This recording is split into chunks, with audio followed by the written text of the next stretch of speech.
할례 문제와 예루살렘 회의에 대해서 우리가 말씀을 살펴봅니다. 사도 바울 또는 여러 사도들을 통하여 복음이 이방인에게 전파되면서 교회가 성장하자 문제가 생겼습니다. 왜냐하면 원래 예수님 믿는 제자들은 다 유대인입니다. 유대인들은 난지 8일 만에 할례를 행합니다. 그리고 유대인의 교육은 하나님의 말씀을 지켜 순종하는 것입니다. 그런데 이방인들은 할례도 받지 아니하고 율법도 모릅니다. 어찌 그들이 십계명을 알고 613가지 율법을 알겠습니까? 그런데 그런 사람들이 예수님 믿고 구원을 받는다고 하니까 유대인 신자들로 보면 기가 막힌 것입니다. 아니, 저렇게 할례를 받지 않고 율법도 모르는 사람이 우리와 똑같이 구원받고 천국에 간단 말인가? 생각해 보니까 있을 수가 없는. 저들이 비록 예수님 믿고 신자가 되었다 할지라도 다시 저들이 할례를 받고 율법을 지키게 해야 된다.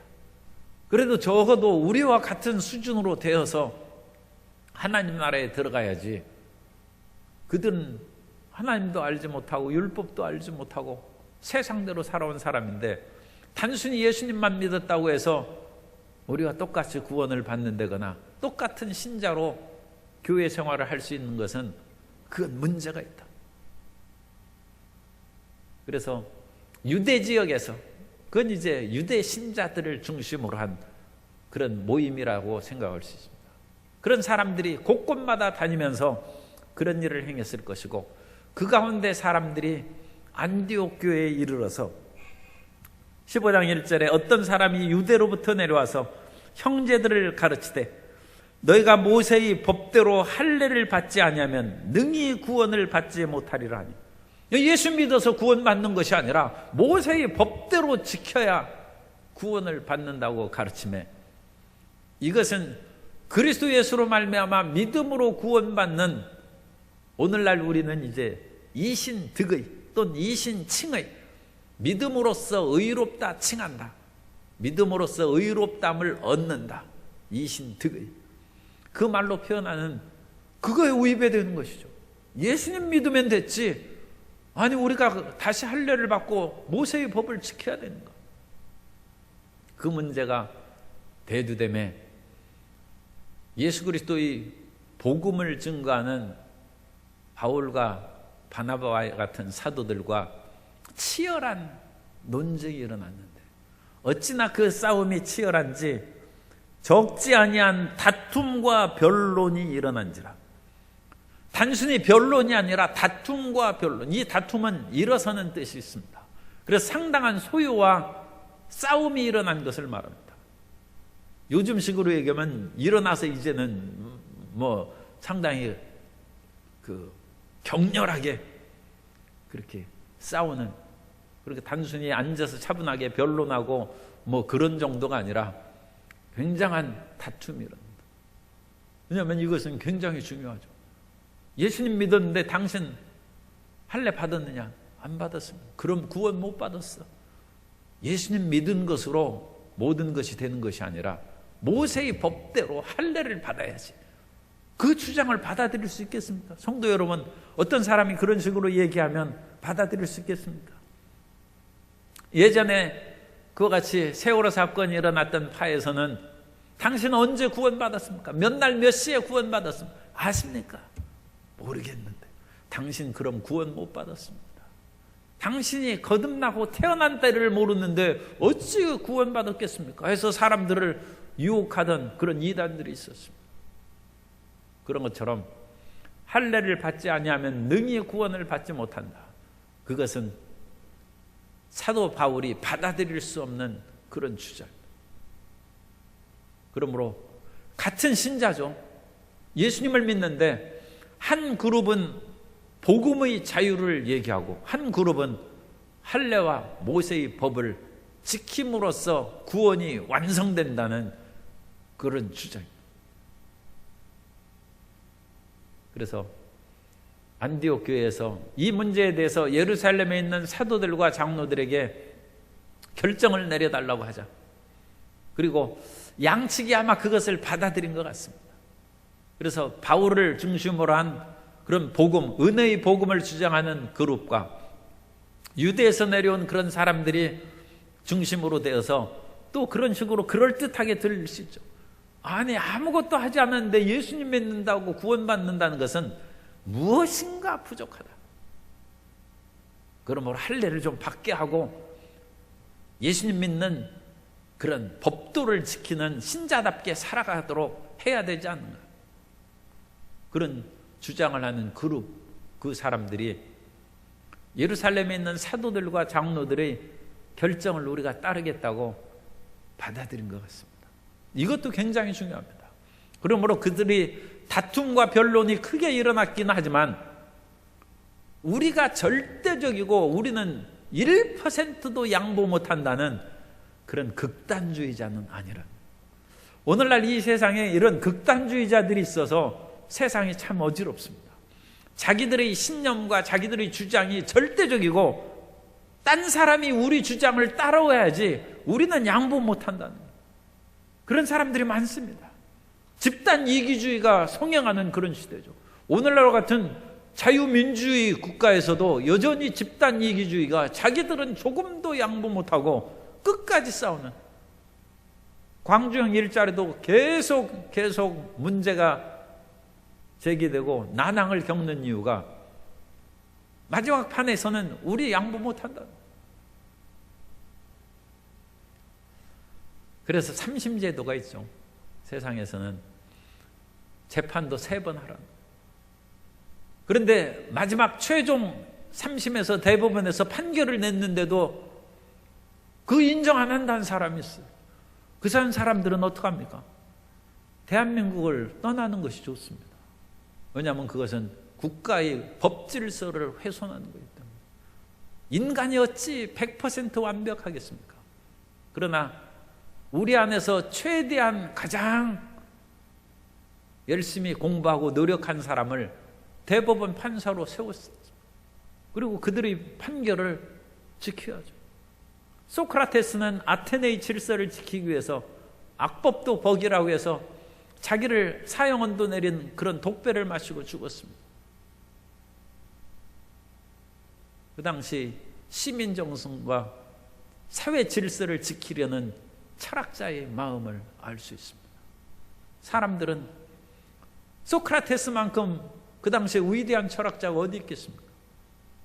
그런데 알키비아데스 같은 사람은 소크라테스를 만나면 나의 부족함이, 나의 죄가 드러나기 때문에 그는 죽어야 된다고, 그래서 사형 판결을 내린 그 가편 투표에 표결을 한 그 이유를 그렇게 얘기했어요.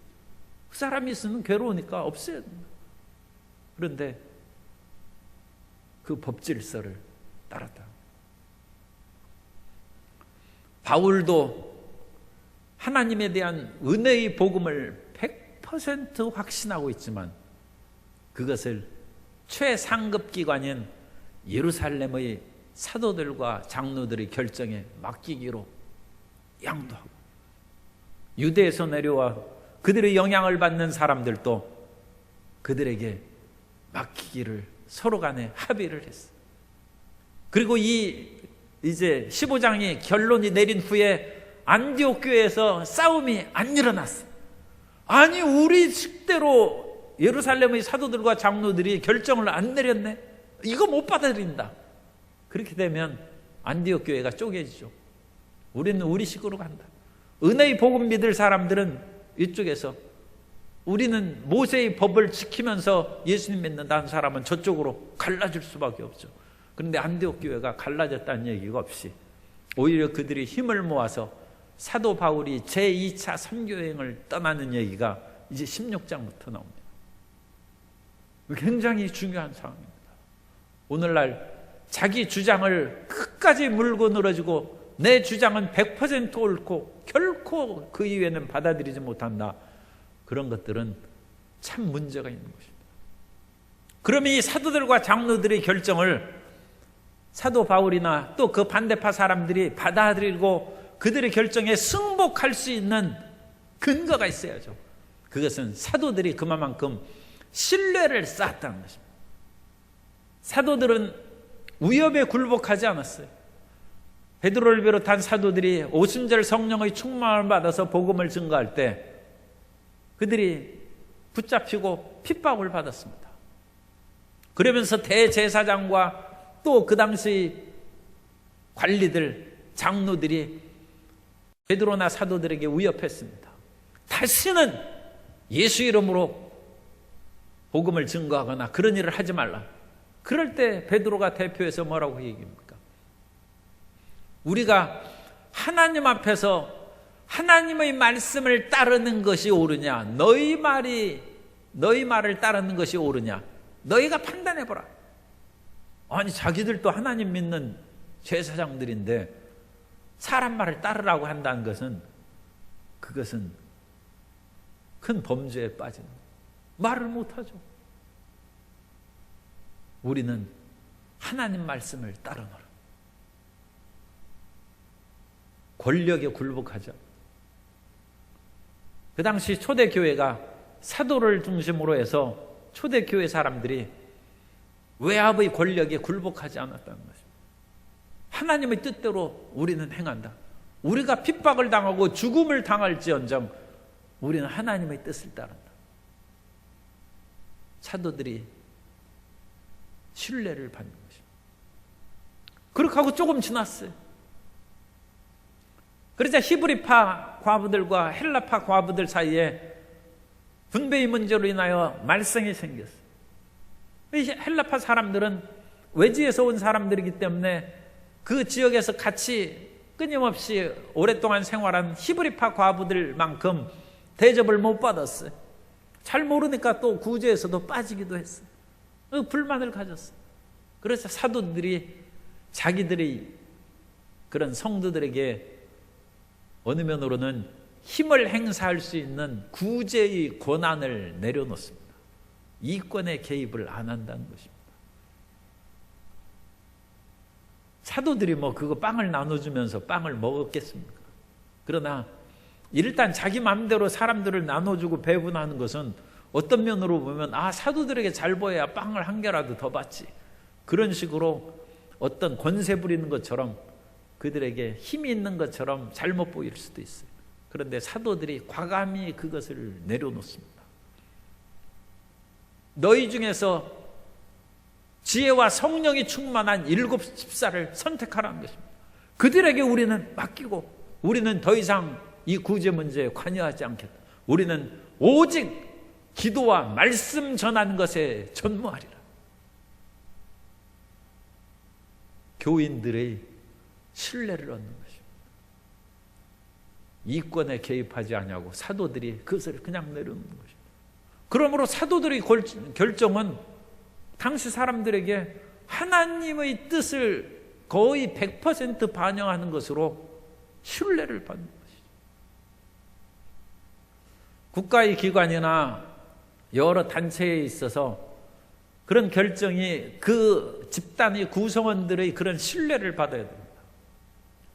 그런데 그런 것들이 계속 실패하고 변명이나 하고 거짓말하고 그러면 신뢰를 못 받죠. 그리고 신뢰를 못 받으면 그들의 결정에 대해서 누가 따르겠습니까? 그걸 따르지 않으면 강제로 어떤 물리력을 행사한다 하니까 두려워서 따르는 척을 할지라도 마음으로 승복하겠습니까? 그런데 안디옥 교회는 예루살렘의 사도들과 장로들을 신뢰했고 그들의 결정을 그대로 따르는 그 내용이 나오는 것이죠. 그만큼 지도자들은 그런 구성원들 또는 백성들의 신뢰와 사랑을 이제 받아야 되는 것입니다. 그래서 이 신뢰를 다 받는 예루살렘으로 2 사람을 파송하는데 3절에 보면 그들의 교회의 전송을 받고 베니게와 사마리아로 다니며 이방인들이 죽게 돌아온 일을 말하여 형제들을 다 크게 기쁘게 하더라. 이것은 이제 바울과 바나바가 간증 설교하는 것이죠. 우리가 지금 이방인들에게 복음을 증거했는데 그 사람들이 율법 모르고 할례를 받지 않았다. 그러나 예수님 믿고 새 사람이 되기로 했는데 그들이 참으로 치료받고 귀신도 떠나가고 예수님 사랑하는 것을 우리가 확인할 수 있었다. 그것을 페니케아입니다. 베니게.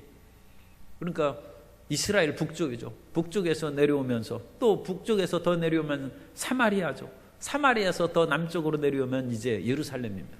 그러니까 안디옥은 저 시리아에 그렇게 안 멉니다. 몇백 킬로밖에 안 돼 있어요. 안디옥에서 그냥 육로로 쭉 내려오면서 베니게를 지나서 사마리아로 지나서 예루살렘으로 그냥 북쪽에서 쭉 내려오는 것입니다. 그러면서 그냥 내려오지 아니하고 이방인들이 예수 복음을 통하여 구원받은 것을 간증하며 사람들이 다 듣고 거기는 대부분 유대 신자들이겠죠. 듣고 감격했습니다. 그리고 나서 예루살렘에 도착하니까 사도들과 장로들에게 영접을 받고 그러므로 이 바울과 바나바의 그런 모든 선교 행적에 대해서 소문을 듣고 이 사도들과 장로들도 기뻐했다는 것을 알 수 있습니다. 영접을 받고 그 사실을 이제 모든 하나님께서 하신 일을 말하며 5절 이제 이게 문제죠. 바리새파 중에 어떤 믿는 사람들이 일어나 말하되 바리새파는 율법을 아주 지키고 고수하는 사람들입니다. 예수님께서는 바리새파 사람들을 여러 번 책망하셨죠. 화 있을진저 너 서기관과 바리새인들이요. 왜냐하면 이 사람들은 율법을 엄청나게 지키는 듯하면서도 내면에 진실한 마음은 없다. 예수님께서 그것을 책망합니다. 그들은 말만 번드럽게 하고 행함은 없다. 그러므로 백성들에게 예수님께서 가르치십니다. 그들의 말은 듣되 그들의 행함은 본받지 말라는 거죠. 그럼 바리새파들은 어쨌든 율법을 지키는 그런 점에 있어서는 외적으로는 틀림없는 사람들. 그런 바리새파 사람들 중에서 예수님을 믿는 신자들이 생겨났어요. 사도 바울도 바리새파죠. 바리새인 중에 바리새인이라고. 그러니까 그런 사람들 중에서도 예수님 믿는 사람들이 이제 많이 생기게 됐는데 그 사람들은 율법 지키는 것이 너무 자연스러운 거예요. 그 사람은 율법 안 지키는 것이 오히려 불편해. 왜냐하면 어려서부터 난지 8일 만에 할례를 받고 어려서부터 하나님의 계명을 따라서 살아왔기 때문에 그들은 규격에 맞아요. 그런데 그 규격에 안 맞는 그런 이방인들이 자기들과 똑같이 예수님 믿는 신자라니까 바리새파 사람들이 보면 이건 기가 막힌 일이죠. 그러니까 이 바리새파 사람들은 안 되겠다. 이방인들도 이방인에게 할례를 행하고 모세 율법을 지키라 명하는 것이 마땅하다. 이 바리새파 사람들은 양보 못 한다는 거죠. 그래서 예루살렘 교회에 이제 논쟁이 일어났어. 그래서 6절에 보면 사도와 장로들이 이 일을 의논하러 모여 그래서 공식 회의가 열렸다. 모든 사도들과 장로들이 모여서 7절 전반에 보면 많은 변론이 있은 후에 여기에서도 해결이 안 나죠. 해결이 안 나죠. 사람의 말로 어찌 해결이 되겠습니까? 사람의 말에는 이럴 수도 있고 저럴 수도 있는 것이 많은데 왜 해결이 안 나는 것입니까? 그때 베드로가 그 많은 변론이 있은 후에 베드로가 일어나서 거기 모인 사도들과 장로들 앞에서 얘기하는 것입니다. 이 베드로가 형제들아 너희도 알거니와 하나님이 이방인들로 내 입에서 복음의 말씀을 들어 믿게 하시려고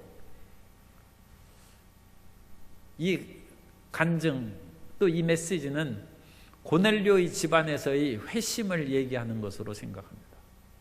그래서 베드로가 어느 날 기도하는데 하늘이 열리고 환상이 보여서 그 내 보자기에 묶인 것이 내려오는데 거기에서는 유대인들이 보기에 가증한 짐승들이 있는데 하나님이 잡아먹으라고 하는 것입니다. 그리고 베드로가 나는 이런 속된 것을 먹지 않았습니다.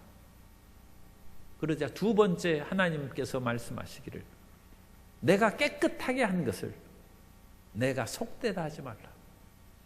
하나님이 깨끗하게 했는데 사람이 보기에는 더럽다는 것입니다. 참 이상하죠. 인간은 습관의 존재입니다.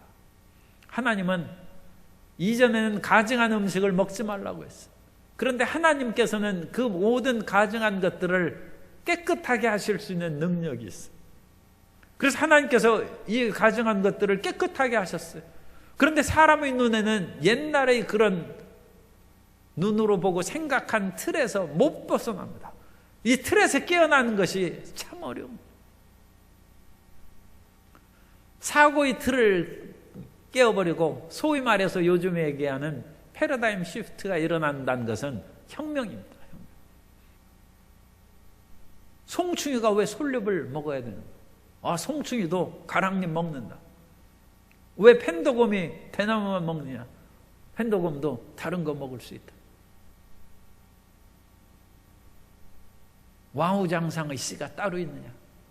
만적이 나는 노예지만 나도 왕할 수 있다는 거야. 혁명이죠. 이방인이 어찌 구원을 받겠습니까? 하나님이 이방인을 내가 구원시키겠다. 이방인을 내 백성이 아닌 그들로 내 백성으로 삼고 그들로 말미암아 원래 백성인 이스라엘로 시기가 나게 하겠다. 하나님의 패러다임의 전환입니다. 유대인들이 이스라엘 사람들이 하나님을 제대로 안 믿으니까 그들로 없이 여기던 이방인들을 구원시켜서 오히려 이스라엘이 보니까 기가 막혀. 그들에게 하나님의 복이 임하고 그들이 하나님을 섬기는데 그 마음의 진실됨이 자기들보다 낫다는 것입니다. 이스라엘이 얼마나 탄식하고 마음이 무너지겠습니까? 하나님이 하시는 것입니다. 하나님이 그렇게 하신 일을 내가 어찌 속되다느냐? 베드로에게 그 생각을 깨우치고 깨우치고 3번을 보여주신 후에 고넬료가 보낸 사람이 와서 고넬료의 집에 가서 복음을 증거해요. 그런 일이 없었으면 베드로가 안 갔겠죠. 그런데 그런 일이 환상을 보고 거듭거듭 하나님께서 말씀하시는 것이 마음에 부딪히자 베드로가 할 수 없이 가서 첫 마디가 그겁니다. 유대인들이 이방인들과 교제 안 하는 건 너희가 알고 있지 않느냐? 그런데 왜 나 불렀느냐? 인사말 치고는 좀 쌀쌀하죠, 그죠? 난 여기 오고 싶지 않았는데 왜 나를 이와 같이 부르고, 사실 이런 것들을 내 친구들이 알면 베드로가 이방인들과 교제했다고 비난받고 위험한 일인데, 그러나 하나님께서 환상으로 나에게 보여주셔서 내가 할 수 없이 왔는데 무슨 일이냐? 그러자 고넬료도 우리도 환상을 보고 하나님의 음성을 들었다. 그러자 베드로가 설교를 합니다. 그런데 베드로의 설교가 끝나기 전에 성령이 임하셨다. 오늘 초점의 핵심 단어는 성령입니다.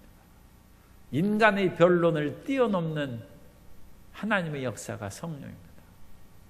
성령께서 임하시면 문제가 끝난 것이라. 성령은 거룩한 영입니다. 거룩한 영이 이방인의 가슴 속에 임했다는 것은 그 사람이 이미 깨끗해졌다는 것입니다. 그 사람 할례 안 받았어요. 모세율법도 잘 몰라요. 그러나 성령이 임하셨다는 것은 하나님이 됐다는 것입니다. 성령이 임하는 것만큼 더 위대한 거룩함이 어디 있겠습니까? 베드로가 그걸 얘기하는 것입니다. 그들에게 성령을 부어주셔서 9절에 보면 성령을 부어 증언하시고 믿음으로 그들의 마음을 깨끗이 하사, 할례로 율법으로 깨끗한 것이 아니라 믿음으로 그들의 마음을 깨끗이 하사, 할례도 받지 아니하고 율법도 알지 못하는 그들에게 성령이 임하셨다. 믿음으로 마음을 깨끗하게 하셨다. 오늘날 예수 믿는 모든 성도 여러분은 믿음으로 마음이 깨끗하게 된 줄로 믿습니다. 그게 구원받은 것입니다. 우리는 깨끗해졌으니까 깨끗한 하나님께로 올라가게 되는 것입니다. 그게 거룩한 은혜인 것입니다. 주님께서 성령으로 인치시면 그 모든 것이 해결된 것입니다. 그러므로 우리가 주장하는 할례와 율법과 그 모든 것은 우리의 관습과 생각일 뿐, 하나님께서 새 시대의 새 역사를 이루었은즉 우리는 하나님의 길을 따라야 된다는 것입니다. 하나님께서 성령으로 그들을 깨끗하게 하셨는데, 우리가 하나님께서 명하시지 않은 할례와 모세율법을 다시 그들에게 강요한다면 우리는 하나님을 거역하는 것이 되고 하나님을 시험하는 죄가 되지 않을까 내가 두려워한다. 그렇게 이제 사도 바울은 합니다. 너희가 어찌하여 하나님을 시험하여. 하나님이 됐다고 하는데, 하나님 다시 한번 생각해 보시죠. 이거 가지고 어찌 되겠습니까? 이방인은 이 형편없는 사람들인데 어찌 성령을 부어주셨습니까? 아니, 하나님이 성령을 주셨는데 인간의 육체의 할례가 무슨 소용이 있겠습니까? 그게 무슨 의미가 있습니까? 그런데 그 할례를 행하라고 하는 것이 인간이 교만한 죄에 빠질 수 있죠. 하나님이 됐다고 했는데 하나님, 그것으로는 부족합니다. 그리고 사도 베드로가 솔직하게 얘기합니다. 우리 조상들도 능히 매지 못한 것들을 어찌 이방인에게 매려고 합니까? 모든 사람이 죄를 범하였음에 하나님 영광에 이르지 못하고 율법으로 의롭다 하심을 받을 사람이 없다고 했는데, 그러니까 수천 년 동안 지키고 살아온 우리와 우리 조상들도 실패한 것을 이방인들이 그게 되겠습니까? 어찌 그걸 멍에로 메우겠습니까? 그렇게 베드로가 고넬료 집안에 또 자기가 이방인의 사도로 부름받은 그 위대한 간증 설교를 한 것이죠. 그러니까 이 논쟁이 있을 때 하나님이 역사하신 것을 증언하는 것이 굉장히 중요합니다. 그래서 사람들이 아니, 교회에서 무슨 병을 고치느냐? 교회에서 그냥 예수님 믿고 천국 가면 되지. 그런데 성경에 믿는 자들이 이런 표적이 따르니 너희가 내 이름으로 귀신을 쫓아내고 새 방언을 말하고 뱀을 집어올리며 무슨 독을 마실지라도 해를 입지 아니하고 병든 사람에게 손을 얹은 즉 나으리라. 그러므로써 주님께서 병든 사람을 치료하신다. 그래가지고 두 부류가 서로 논쟁이 붙었어요. 그런데 그 논쟁을 종식시킬 수 있는 것은 뭡니까? 어떤 사람이 손을 들고 일어나더니 제가 한 말씀 하겠습니다. 무슨 얘기냐? 내가 병 걸렸는데 기도하고 나았습니다. 주님께서 교회에서 나를 치료해 주셨습니다. 더 이상 할 말이 없죠. 베드로가 이 성령의 역사가 이방인에게 임한 것을 얘기했을 때, 그래서 12절까지가 그것입니다. 그것을 딱 맞추어서 이 12절에 온 무리가 가만히 있어 바나바와 바울이, 여기에서는 바나바가 앞서 있죠. 바나바가 바울을 신원 보증해서 예수님 제대로 믿는 사람이라 증거했으니까 바나바가 선배입니다. 그러니까 이 예루살렘의 교회에 와서는 지금 바나바를 먼저 앞세운 것은 바나바가 아마 더 말을 먼저 시작한 것으로 생각이 됩니다. 왜냐하면 예루살렘 교회에 더 익히 알려진 인물이죠. 그리고 바울은 그 당시에 청년이었고 핍박하는, 예수님 믿는 사람을 핍박하는 사람이었기 때문에 이것은 또 순서가 바뀌었어요. 그래서 바나바와 바울이 하나님께서 자기들로 말미암아 이방인 중에서 행하신 표적과 기사에 관하여 말한 것을 듣더니, 이게 성령을 이방인에게 부어주신 그거에 대한 생생한 증언입니다. 유대 지역이나 이스라엘 영역 안에서만 그와 같은 일이 일어난 것이 아니라 전혀 하나님에 대해서 알지 못하고, 심지어 루스드라에서는 걷지 못하는 그 사람을 예수 이름으로 일어나라고 하니까 그 제우스 신당에 있는 사람들이 소를 끌고 화관을 가지고 제우스와 헤르메스가 왔다고 해서 제사까지 지내려고 하던 하나님을 전혀 모르는 사람이죠. 완전 우상숭배에 파묻혀 있던 그런 사람들이죠. 그런 사람들 가운데서도 성령께서 역사하시고 구원의 은혜를 베풀어 주시고 은혜를 주셨는데 어찌 새로운 것으로 율법과 할례로 멍에를 매는 것이 합당하겠습니까? 이 간증하면 더 이상 하나님이 그렇게 하시면 우리가 무슨 말을 하겠느냐? 내려놔야죠. 오늘날 이와 같은 최종적인 권위가 교회에 있는가? 그래서 교회가 많이 싸우는 그런 경향이 있습니다.